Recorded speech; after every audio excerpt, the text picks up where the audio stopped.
because of what you had in your classes.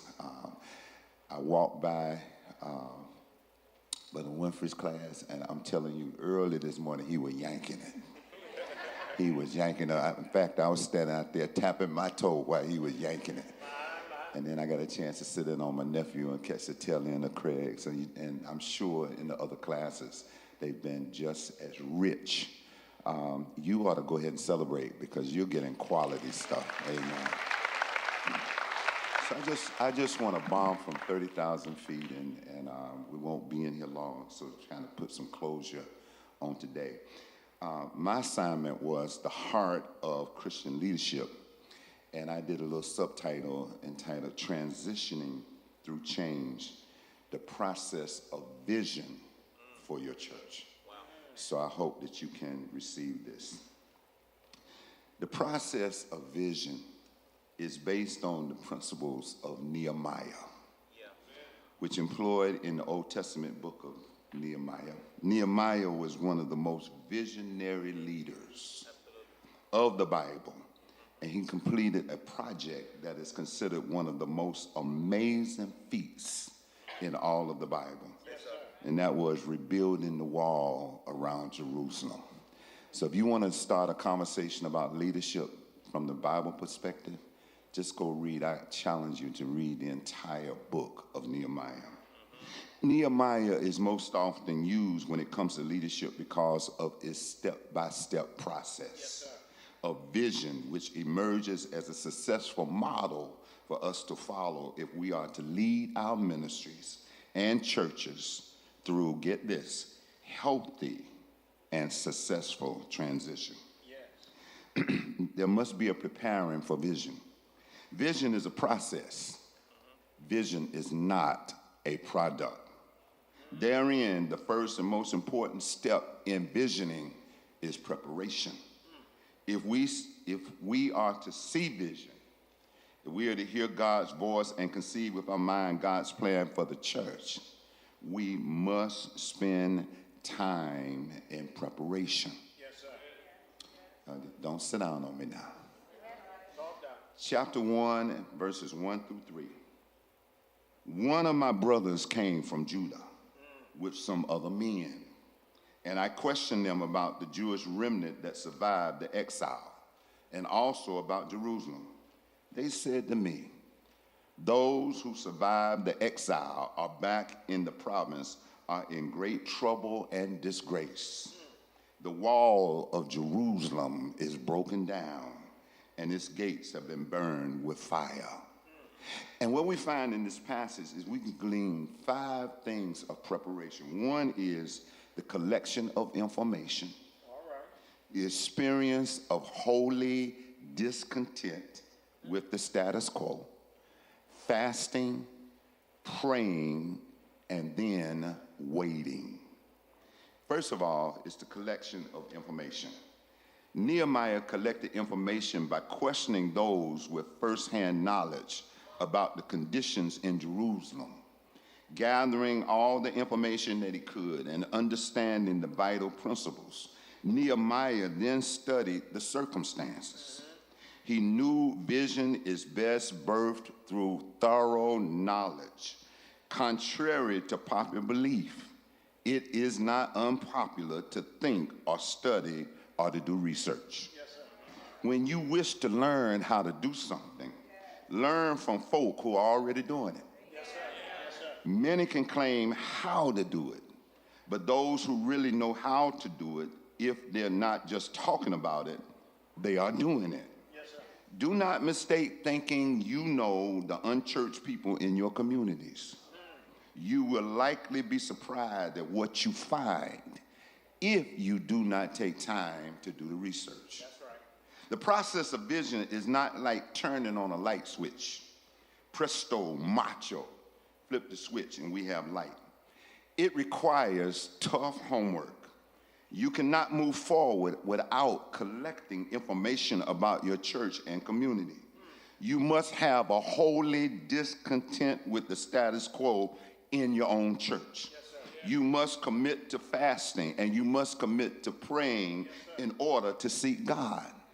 Then you must learn how to wait. Let me say that again. Then you must learn how to wait and discern what God is trying to say to you. Otherwise, you risk reaping sloppy results because of your haste. Nehemiah took time to prepare for vision. And if you look closely at the text, you will notice 4 months passed between chapter 1 and chapter 2. In chapter 1, Nehemiah has a burden. But in chapter 2, something dramatic has taken place. He has a plan firmly in place. And what happened between the 2 chapters? I'm glad y'all asked. Nehemiah moved from preparation for vision to defining a very specific vision. To move from preparation to formulation of a plan to define God's vision and your mission. First of all, you got to discover your purpose. Yes, sir. Let me say that again. You got to discover your purpose. You got to ask yourself, what is it, God, that you want me to do? You got to find secondly, you got to find your target. Who are the primary persons that we are trying to serve? Who has God put in this community, in this church, that we best are equipped to reach? The wrong question to ask is, who do we want to reach? Yes, sir. Or worse, who are we already reaching? Yes, sir. Discovering your purpose may be the most difficult part of defining your vision, but defining your target is the most misunderstood and controversial. You must define your target based on your purpose. Demographics, on the culture, and the spirituality of those you consider the primary people that you're trying to reach. All of that takes time. Yes, sir. Then you got to define your strategy. Leaders often make 2 mistakes in defining strategy. They define strategy before purpose, and they become event-driven versus process-driven. So to avoid the pitfalls, the question becomes, what process will accomplish our purpose and reach our target? How do we move from where we are to where we need to go? What must change? What is the best order of that change? Defining vision, let me say it again, takes time. It is the most time-consuming part of any visioning process. It will and does challenge your patience, dedication, and your commitment. But church leaders must make and take necessary time to discover what your purpose is. Yeah. Define your target and determine your strategy in that order. Or if you do not, you are like a ship without a sail. You are like a ship without a rudder, and you will be lost at sea. Proverbs reminds us, to everything there is a season. Yes, sir. There, my brothers and sisters, is a time to plant. Vision is not a full-grown tree. It is a seed that must be planted in proper soil in order to bloom and to bear fruit. Yes, sir. Too often we want to get ahead of ourselves to implement transitions and vision without taking adequate time to get others on board. Yes, sir. Let me say that again. We're so much in a hurry that we don't want to take the time. We're so much in a hurry that we want to implement transition. We want to implement vision without taking the time to get other folk on board. Right. For without getting the necessary buy-in of others, you are inviting trouble. Right. I wish I had somebody walk with me. Yes, sometimes the theology in our churches is so top-heavy. Craig, is so top-heavy. Yes, sir. That key leaders, even sometimes pastors, do not think it necessary to get other leaders on board because we're in such a hurry. Yes, sir. However, it is essential to plant the vision with key leaders before sharing with the larger community. For at this point, there are at least 3 essential leaders that you need to reach for in the beginning. First one is, Pastor, the power brokers. You got to determine who the power brokers are. Nehemiah only had 1 power broker to reach for. And that was the king.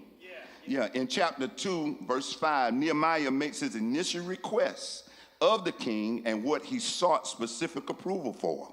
And the overall plan, the timing of the plan, the details of the plan, the resources of the plan. That's what he went to the king with.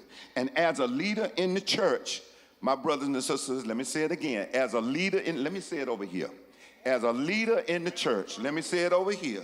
As a leader in the church, let me say it right here in the middle. As a leader in the church, you need approval. As a leader in the church, you need approval. First of all, from the pastor. I didn't get a whole lot of amens off of that. No ifs, no ands, no behinds. Let's say it the other way. No buts. Once the power brokers are on board, then, let me go back. You need the approval of the pastor. And once the power brokers are on board, there's something else. Secure the assistance of those that you need to help you. In chapter 2, verses 7 through 8, Nehemiah needed the help of the governors of the surrounding lands. He also needed the keepers of the forests. And you got to determine whose help do you need. Like Nehemiah, you're going to need the help of the leaders of the territory that you're going through and the providers of the resources that you're going to need. You can't do it by yourself. Nehemiah needed support of municipalities on his way to Jerusalem, and he needed timber. Key resource people need to be secured whenever possible before you begin your transition. That's right. You don't need to get out there without your resources in order. You don't need to get out there without the timber in hand. Then you need to seek advice from your vision team. This is important. Nehemiah used hundreds, literally hundreds, to build the wall. He used scores of leaders to help build the wall. But he had a handful of choice persons for his vision team. So don't get mad when you see the pastor or the leader with a smaller group of folk. That's right. You know, you can't get the buy-in of 100 folk all the time. That's right. You need a vision team. Yeah. And if you're going to have one, you need to choose them very, V-E-R-Y, underlined and in bold print, very carefully. I'm glad y'all asked me how you choose them. Yeah, you choose them. They should, first of all, be matured believers. You don't need no fly-by-night folk. You need dreamers rather than just detailed people. You need some detailed people, but you need somebody who can dream beyond what they see today. Y'all not walking with me. And then on top of all of that, you need somebody who is trustworthy. You need somebody who knows how to keep confidences. You need somebody that you can go and talk to and not worry about hearing it all over the church and all over the meeting. You need somebody that you can trust. There is really nothing new under the sun. No one has a lock on ministry. Y'all say that. No one has a lock on ministry, and no one has the lock on the methods of doing ministry. There is no need to reinvent the wheel. Sometimes we spin our wheels because we trying to be so good and let people know how smart we are because we want to have to start something anew and afresh. Well, I stopped by to tell you there is nothing wrong with key leaders being exposed to churches that are already doing what you are trying to do. Why in the world are you going to take time trying to reinvent something that is already in play? All you need to do is take it and put a little Piney Grove salt on it. Yeah, all of it may not fit Piney Grove, but nothing wrong with putting a little salt and pepper. Nothing wrong with being a copycat as long as you're copying the right cat.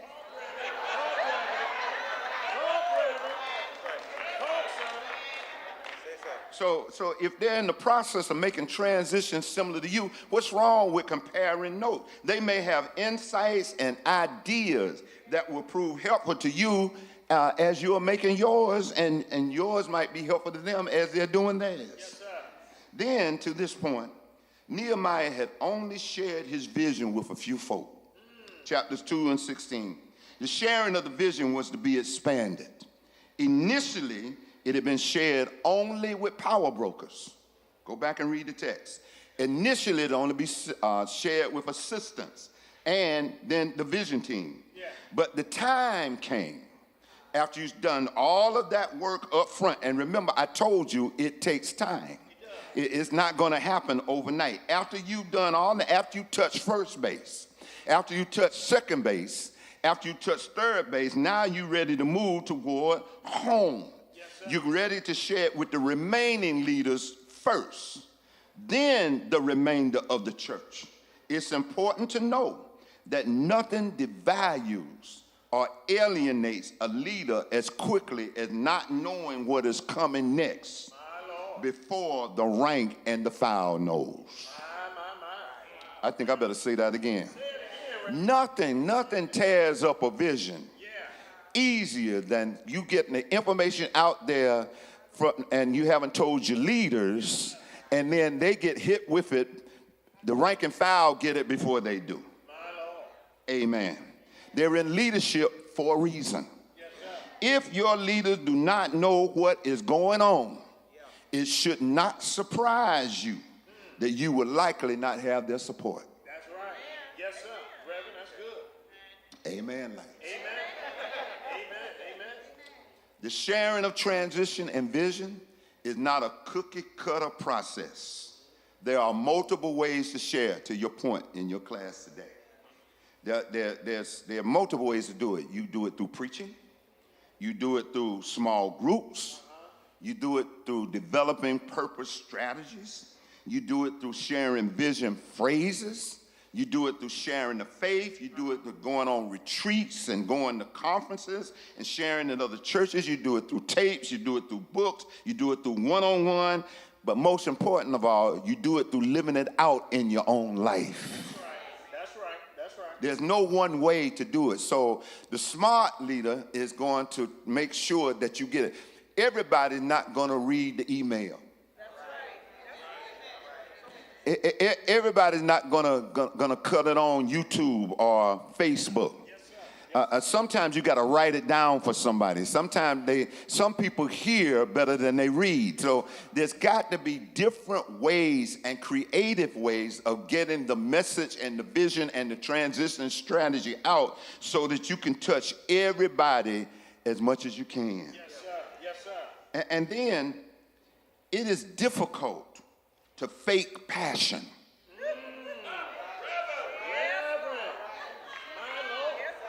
How in the world are you going to convince me to do something, and I'm looking at you, and you look like you don't have any energy or care or love or whatever it is you trying to get across?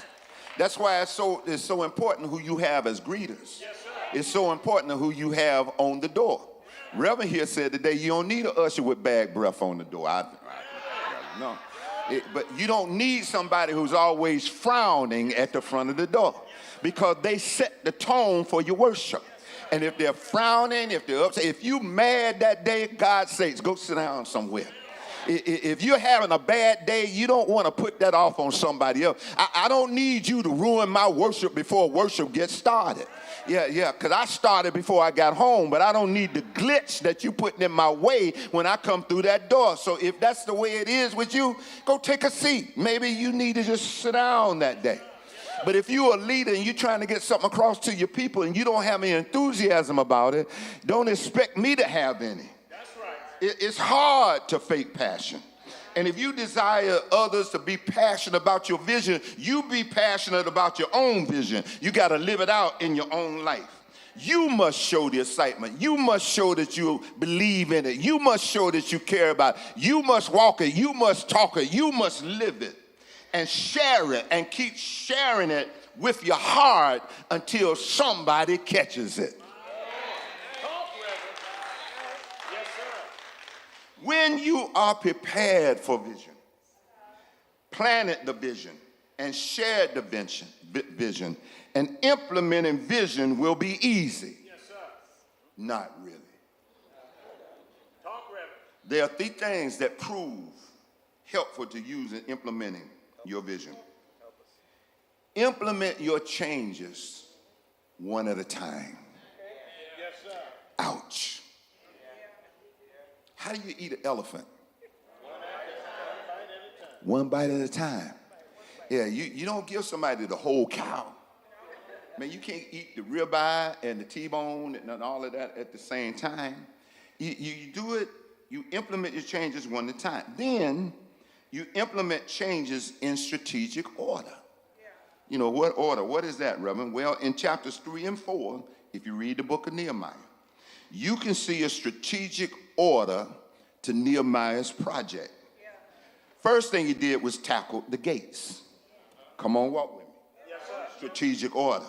The next thing he did was worked on the walls. Yes, sir. And then after he had tackled the gates and worked on the walls, then he did the finishing touches. He saved those for last. The order of change may be different for every ministry that you do. So what do? You got to depend on God to supply the wisdom for the strategic order for your transition. Yes, sir. Yes, sir. Changes in purpose should be made first. Then changes in target. Then changes in strategy, which are most visible. They should be the last. But here's another thing. Put pastor key leaders where they are visible and watch them get killed. Just kidding. Nehemiah placed his best and most well-known leaders in visible places of leadership and put them to work first on the gates where they would be seen by all who comes and goes into the city. Why would he do that? Because his best leaders have influence and impact, and people have confidence in them. And if they see them, then they'll know that, hey, this thing might work. This thing might be pretty good. Put them up front where they can be seen. Amen. Yes, sir. Then put people to work where they are vested. In other words, put people to work where they have interest and passion. Put them to work where they already love working. In Nehemiah 3:23-30, Nehemiah put people to work in the section closest to their homes. And for us, that is places that are closest to our hearts. There's nothing worse than having a leader who's in a place and they're like a fish out of water.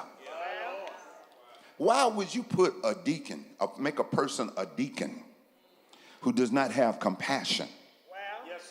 Who does not have faith, and all they care about is a building?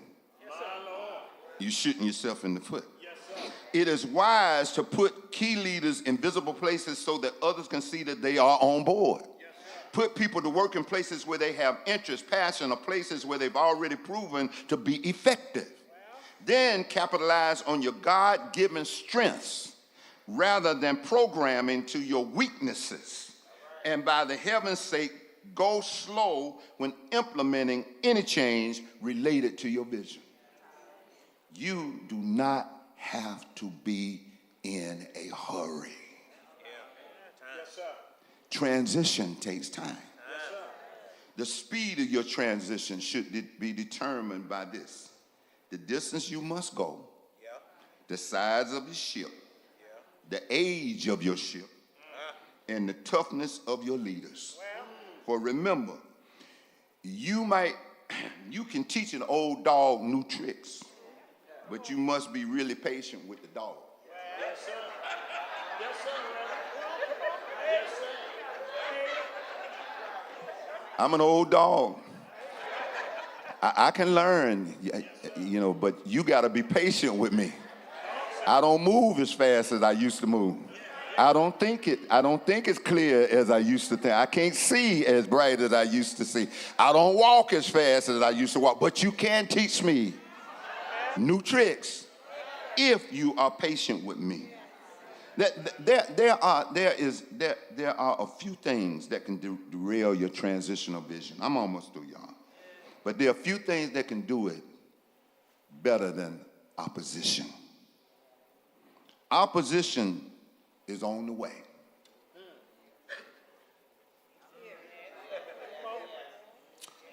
Let me be more blatant. Opposition is already here. I heard what the pastor said earlier. But contrary to popular belief, anyone who is trying to do something for God, you're going to face some opposition. I run from people who tell me, oh, you're a Christian, everything going to be all right. You believe in God, everything going to be all right. They lied. They sold you a woody. They bamboozled you. Because when you've been hoodwinked, that's right. Because when you give your life to Christ, when you turn it over to him, the devil is mad.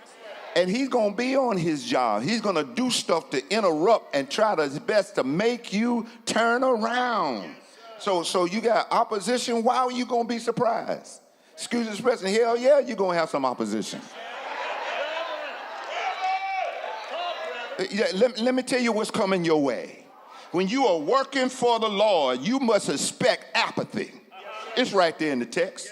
The nobles would not put their shoulders to the work under the supervisors. When you're doing work for God, you're going to have some anger. Some folk going to be mad. When Sanballat heard that they were building the wall, he became angry and was greatly incensed. I'm right there in the Bible. When you are working for the Lord, you're going to have some ridicule because Sanballat ridiculed the Jews. You're going to have some criticism. And that's another. Let me hold my hope right there. Why do you want to be liked? God didn't put you in leadership to be liked. Why do you want to be? Why is it in us that we want to be liked? We want to be people pleasers. You ought to want to be God pleasers rather than people pleasers. He didn't put you here to be liked. You're going to have some criticism right there in the word. What are these feeble Jews doing? Will they restore their wall? What are they building? Even a fox climbed up on it. Then all of the rocks will come breaking down. You're going to have a fight. And if you don't like the fight, you need to get out now. Everything's not going to be smooth. Everything not. Folk come to church. They kill me with this stuff. You expect the church to be so easy. You expect the church to be covered with as a rose garden. You want everything to be smooth. And why in the world would the church be that way? Because you're in here. And whatever is on the inside of you, you brought it in with you. And then it becomes our job to do the best we can to get it out of you so that we can get something done. But it's never, ever, ever, never, ever, ever going to be smooth all the time. You're going to have some rain. You're going to have some trouble. Folks said, trouble in my way. I got to cry some. You're going to cry in church sometime. But that don't mean you're going to cut and run. Why do you want to be hypocritical? I tried to say it in the sermon this morning. Why would you expect anybody to come in here and be different than who they really are? And if the church can't help get it out of them, shame on them. Yes, sir. Criticism and opposition would drive you to somewhere. I wish I had some help in here. Yes, but I told you, you're going to fight. They plotted. They plotted against Nehemiah. They came to fight against Jerusalem and to stir up trouble against them. They did not plan. Watch this now. They didn't plan a frontal attack. See, you can get ready for that. But what they did, they tried to infiltrate from the inside. Before they know it or see us, this is the word, we will be right there among them and will kill them and put an end to their work. But I'm going to help somebody in here. When you see folk operating in that vein, if there's any God in you, you will not sit back and watch it as if you're at the OK Corral at high noon. You got to speak up and speak out and let folk know that we will not stand for that kind of mess in our church. Somebody got, and it's not the pastor's job to do it. You know the difference between right and wrong.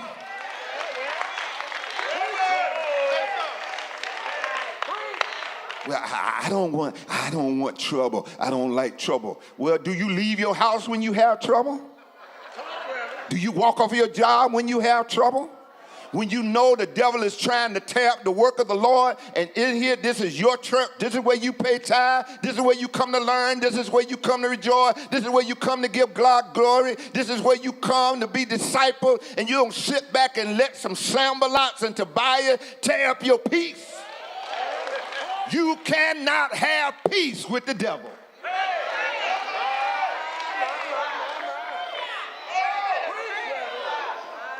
Criticism and opposition will drive you somewhere.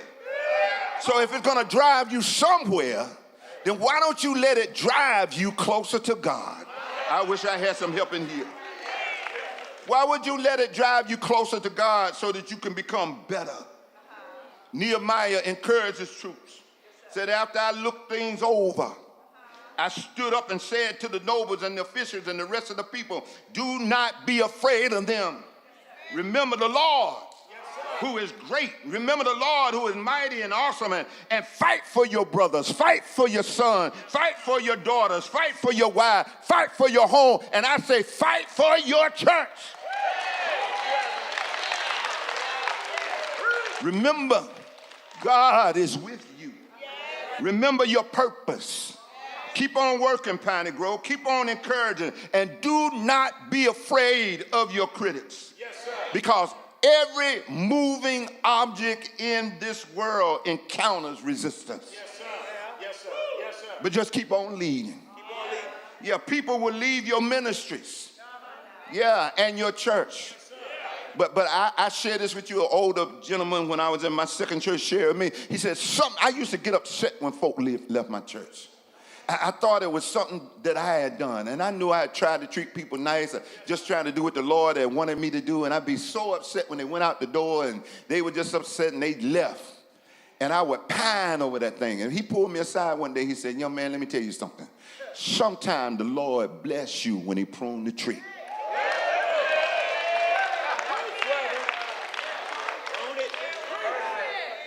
No matter what you do, fickle people will come and go. And it is one of the hardest things and parts of doing ministry, because if you got a heart for it, you don't want to see people leave like that. I get it. But when your vision is set, when you know you are walking in the Lord, you stay the course, then you determine who leads.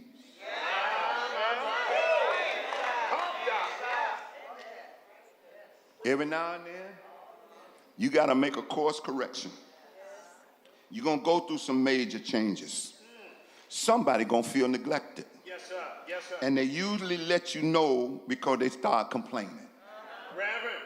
In Nehemiah 5:1, now the men and their wives raised a great outcry against their Jewish brothers. My Lord. Isn't it interesting to note that the criticism did not come from the outside,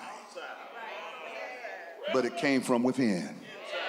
Can't nobody hurt you like your family, because they know your weaknesses. And the church is a family. They know your weaknesses, so they do whatever they can to hurt you from within. But Nehemiah, his vision was in place. The wall was going up. The opposition mainly had been dealt with, at least for the moment. And the end was in sight. But yet halfway through, Nehemiah had to stop and make course corrections. He heard the complainers. He heard this it was a set that were, this is too hard group. There was another group, the price is too high. Then there was another one, this is not fair. So the course corrections were for him to make. Read the text and watch what he did. Nehemiah slowed down and did a course correction, but he didn't stop building the wall. He didn't stop straightening out the gates. He didn't stop putting on the finishing touches, but he did stop to deal with the complainers. Yes, sir. And what he did, he cared for the neglected. He negotiated peace as best he could, but the biggest thing was he stayed with the folk. Yes, sir. Yes, sir. He stayed among the people. Yes, sir. As a leader, don't you get on your high horse and think that just because you got a title behind your name that you think you better than somebody.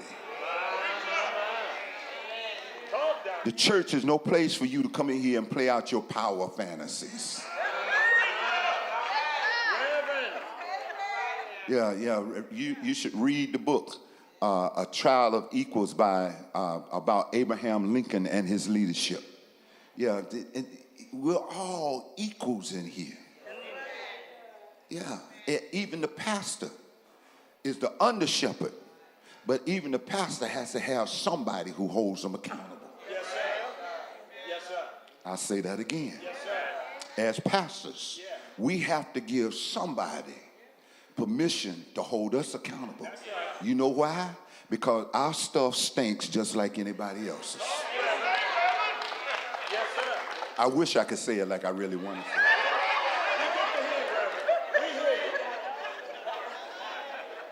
We ought not be too hard on complainers. Transition is hard work. Some of the workers are going to let you know how hard it is. Nehemiah's response, he did not take the Royal Food Alliance. He shared his table with the leaders and the visitors and commoners who were hungry. He treated people with dignity and respect because that's what they'll do. He cared for his people and he worked on the wall beside the people. It's valuable to spend time within a community. Spend time with the folk and let them know that you're not above them, but you are walking alongside them. I just stopped by here to tell you there are going to be some course corrections. You've already started repairing the gates, and you've already started rebuilding the walls in this place. And don't sit there and act like it didn't need to be done. I don't care where you go. It needs to be done. I don't care what church you belong to. You can run from this one, but you're going to find the same problems in the next one. The faces are just going to be different. There will be course corrections that must be made along the way as you lead your ministry through transition. But the truth is, people will need to hear the vision over and over and over again. It needs to be on t-shirts. It needs to be on the front of the t-shirt. It needs to be on the back. It needs to be on the banners. It needs to be on your social media page. It needs to be in your hymn book. It needs to be on the screen. You need to share the vision over and over again until it becomes a part of your spiritual DNA. And also, you will need to be encouraged. Whenever you catch somebody in your ministry doing something good, brag on them. Yeah, let them know that you see what they're doing. Let them know that they are making progress because you know why? They will go the second mile to do it again. That's good, Reverend. You know, you can't beat a mule but so much. The result of Nehemiah's vision took longer to describe than it did to rebuild the wall. Looking at the results, the completion of the vision, the demonstrating of God's work, continued criticism and opposition, emergence of the new leaders, major contribution by the people, renewed commitment to worship and obedience, new people joining in and opening to further change. All that came after the rebuilding of the wall. When vision was caught, and when vision is caught in your ministry, the evidence will become clearly visible. Because people will see the completion of the transition because it's an obvious demonstration of God at work. And although there will be continued opposition and there will be continued criticism, there will also be new leaders emerging. Sometimes you just got to let folk go. Let them go. In fact, you might want to write them a check on the way out the door. Somebody get that when they get home. The people who work alongside you will contribute to the work and will spiritually grow in their commitment to worship and obedience. Stop worrying about who's not doing what. Even if it's your sister, even if it's your brother, even if it's your mama, even if it's your daddy. Sometimes you don't have to let them go family-wise, but sometimes you just got to let them go their own way and let God deal with them when you know you're doing the right thing. I'm not a smoker. My mother passed some time ago, back in 83. No, not 83, 2004. My grandmother died in 83. My mother smoked since she was 16 years old. And every time I go pick her up, Craig, she would get in my car. She thought she was slick. She let her window down a little bit, and she be smoking out the window. Yes, sir. Yes, sir. I don't allow anybody to smoke in my space. That's my space. Yes, sir. Yes, now, if I walk in your space, that's a different thing.